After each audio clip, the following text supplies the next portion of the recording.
मशवरा देता हूँ हुकूमत को और वजीर कानून को मशवरा देता हूँ कि ना फिरौन की हुकूमत सारी जिंदगी रही, ना नमरूद रहा, ना जाज बिन यूसुफ रहा, ना यजीद रहा। और यार दरबारी बन के हुक्मरानों की चापलूसी करते करते तुम यहां तक आ गए हो कि अब नबी पाक की इज्जत को आंच डालना शुरू कर दिया है। और आप यकीन करें सियासी जमातों का इतना बुरा हाल है कि इनके लीडर के बारे में कोई बात करे तो पागल हो जाते हैं ये एहतजाज कर करके।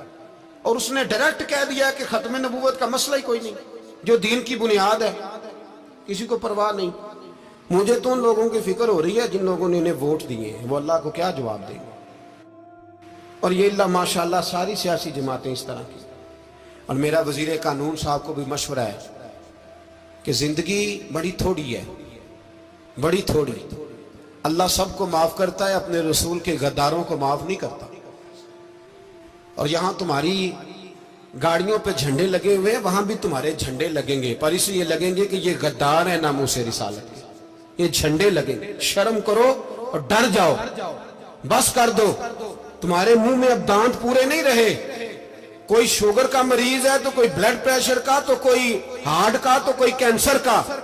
शर्म करो और अपनी कब्र की भी थोड़ी सी फिक्र करो। बताओ पाकिस्तान के कितने सदर गुजरे, वजीर आजम गुजरे, तो उनकी कब्रें कहां हैं? कोई जाता है उनकी कब्रों पे? किसी को खबर है? क्यों अपने लिए जहन्नम इकट्ठी करते?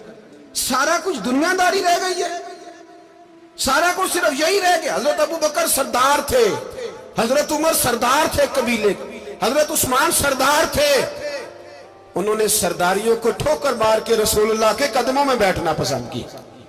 सरदारियां छोड़ के गुलाम बन गए। तुम सरदारियां बचाने के लिए रसूलुल्लाह की गद्दारी करते हो, शर्म नहीं आती। और काम शिकवा है मुझे इन लोगों से जो मौलवी तो कह देते हैं तू सियासत नकार, और किसी सियासतदान को मना नहीं करते कि जब तुझे सूरत फातिहा भी नहीं आती तो तुझे किसने इजाजत दी है इतनी बड़ी बात। और मैंने पिछले से पिछले जुम्मे भी कहा था, फिर कहता हूं और ऑन दी रिकॉर्ड कहता हूं, मरज़ई कल भी काफिर थे, आज भी काफिर और कयामत तक। और जो उनके कुफर में शक करे वो भी, और पक्का बेईमान है, काफिर है। वो वजीर कानून हो या सुबाई हो या विफाकी हो, मन शक्का फी कुफर ही फकत कफर। जो मरज़ई के कुफर में शक करे वो भी काफिर है। हमारे रसूल आखिरी रसूल है। हम किसी को ये इजाजत नहीं देंगे कि वो खत्म नबूवत में रखड़ा डालने की कोशिश करे। हम किसी को ये इजाजत है। और तुमने कौम को लूटा, लूटते रहो, अब ईमान पे डाके तो ना डालो। तुम्हें दौलत लूट के पेट नहीं भरा, अब ईमान लूटना शुरू कर लिया। तुम्हारा फैक्ट्रियां लूटकर, कौमी खजाना लूटकर पेट नहीं भरा। भाई मानो अब दीन बेचकर अपनी हुकूमतें पक्की करोगे। और वो लोग भी तैयार हो जाएं जो इन बेईमानों को मुंतखब करते हैं, उनसे भी सवाल करेगा खत्म नबुव्वत का मौजू क़यामत के दिन कि तुम बताओ। इनको सपोर्ट करते थे जो रसूलुल्लाह सल्लल्लाहु अलैहि वसल्लम के बाद भी किसी नबी को नबी मानना दुरुस्त जानते थे। शर्म आनी चाहिए, ख्याल होना चाहिए। और मैंने कहा कि हमारा दिल नहीं चाहता, आप यकीन करें, हमें शौक है जुलूस निकालने का, तुम्हारे खिलाफ बातें करने का। तुमने रोज थर्मामीटर निकाला होता है, चेक करते हो कि ईमान कितना है कितना नहीं है। ये पाकिस्तान अगर सूबा सिंध है तो हजरत अब्दुल्ला शाह गाजी का है, अगर बलोचिस्तान है तो हजरत बाबा अब्दुल रहमान का है, और अगर पेशावर है तो वो सूफिया का है, और अगर ये धरती पंजाब है तो ये दाता अली अजमेरी की है, ये बाबा फरीदुद्दीन की है। इसमें किसी गद्दार को कब्जा करने की इजाजत बिल्कुल नहीं मिलेगी। और हम वो लोग भी नहीं जो चुप करके अंदर सोते रहे, कौम जो करती है करती रहे, हमें परवाह नहीं। ना, ऐसी कोई बात नहीं। कोई बंदा ना समझे कि इन्हें होश नहीं, इन्हें पता नहीं, हमें सारा कुछ ही आता है। फिर अगर कल को कोई मुमताज कादरी पैदा हो गया तो शिकवा ना करना। कल को कोई फिर से आमर चीमा निकल आया तो शिकायत ना करना, याद रखना।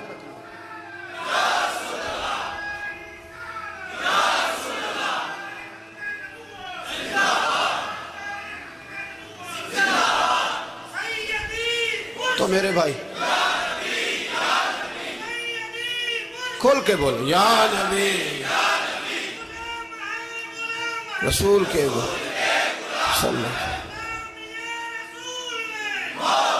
تو یہ مشورہ ہے.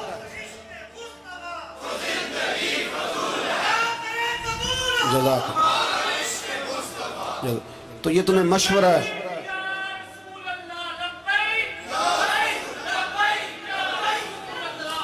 میری بات سنیں، یاد رکھیں، یہ لوگ بعد میں پچھتاتے ہیں، پھر مناظرے کراتے پھرتے ہیں، اس نے صحیح کیا کہ غلط کیا، پھر انہیں ہوش آتی ہے بعد میں، پھر ان کے ہواری نکل نکل کے میدانوں میں دلیلیں دیتے ہیں. اس لیے ہمارا مشورہ ہے انہیں کہ یہ اپنی حد میں رہیں، اور جو کام تمہارے ذمہ، میں نے کہا نا تم نے بڑا لوٹا، یہ قوم روز تمہیں موقع دیتی ہے لوٹنے کا، یہ موقع دیتی ہے، تو تم نے دولت لوٹ کے پیٹ نہیں بھرے، اب ایمان لوٹنے کے چکر میں آ گئے ہو. یاد رکھو، مسلمان گناہگار ہیں، غدار نہیں ہیں. تمہیں دولت لوٹنے کا تو شاید موقع مل گیا ہے، پر ایمان لوٹنے کا موقع نہیں ملے گا. تو اس لیے اس کو لگام دو. اور ویسے بھی کتا جو پالتو ہوتا ہے نا، اس کو گھر کے اندر سنگلی سے باندھ کے رکھنا چاہیے. یہ تمہارے بوٹ چاٹتے ہیں، بھونکتے ہیں، تمہارے حق میں وزارتیں لیتے ہیں. ہم نے تو کوئی وزارت نہیں لی تم سے، اور نہ ہمیں شوق ہے. اس لیے کہ ممبری کیا کرنی ہے جس کو ممبر رسول عطا کر دیا جائے؟ اس نے کیا کرنی ہے یہ ممبریاں جس کو پکا پکا ممبر رسول دے دیا جائے؟ تو اس لیے اس سے باہر آؤ. میں نے کہا بڑے بڑے نمرود، فرعون، قارون دفن ہے، تمہارا بھی نام تک نہیں ہوگا، بالکل نام نہیں ہوگا. اس لیے ہمارا مشورہ، اور آپ لوگ بھی آئیں نا یہ اگلے سال، تو ان کو کھڑا کر کے پوچھ لینا، اسلامی جمہوریہ پاکستان کا تم نے MPM میں نے بننا ہے، پہلا کلمہ ہی صحیح سنا دو. چلو خدا کا واسطہ یہی بتا دو کہ تمہیں نماز بھی ڈھب سے آتی ہے کہ نہیں. اور آپ کی موج ہے، آپ بٹھا لیتے ہیں سر پہ، کیا کریں، سمجھانے والے مفت گناہگار ہو گئے اور بہکانے والے سب تمہارے یار ہو گئے. اس لیے یہ چھیڑتے ہیں جان بوجھ کے. اور پھر جب کوئی ممتاز قادری علیہ رحمہ پیدا ہوتے ہیں، پھر انہیں دشواری ہوتی ہے، پھر ان کا جینا مشکل ہو جاتا ہے. یہ موقع دیتے ہیں، پتہ نہیں کس کے ایجنڈے پہ عمل کر رہے ہیں. میرا سوال یہ ہے، میں نے پچھلے جمعے پھر میرا سوال ہے کہ میں پوچھتا ہوں، اس آدمی کو ضرورت کیا ہے ختم نبوت پر بات کرنے کی؟ جب امت مسلمہ کے متفق کا فیصلہ ہے کہ مرزائی کافر، اسمبلی نے بل پاس کر دیا کہ مرزائی، ان کو اقلیت قرار دے دیا، اور جب سے وہ اقلیت بنے، نہ ہم نے ان کی عبادت گاہ جلائی، نہ ہم نے ان کو قبروں سے نکالا، نہ ہم نے، بس ٹھیک ہے جیسے عیسائی رہتے ہیں، یہودی سے کس ملک میں رہتے ہیں وہ بھی رہیں، اقلیت بن کرے، کوئی اعتراض. پر تم انہیں کھینچ کھونچ کے کیوں قریب کرتے ہو؟ تمہارا کیا جرانہ ہے ان کے ساتھ؟ بتاؤ تو صحیح. ان لوگوں سے ان کو چاہیے اپنے منہ میں لگام ڈالیں، اور اگر نہیں ڈالیں گے پھر انشاءاللہ ڈالی جائے گی، اور بڑی تگڑی ڈلے گی، اور پھر ایسی ڈلے گی، ایسی ڈلے گی. سلمان تاثیر جب مرا تھا نا، تو 5-5 لاکھ روپیہ مولویوں کو آفر کی جنازہ پڑھاؤ. 5-5 لاکھ روپیہ چھوٹے چھوٹے مولویوں کو.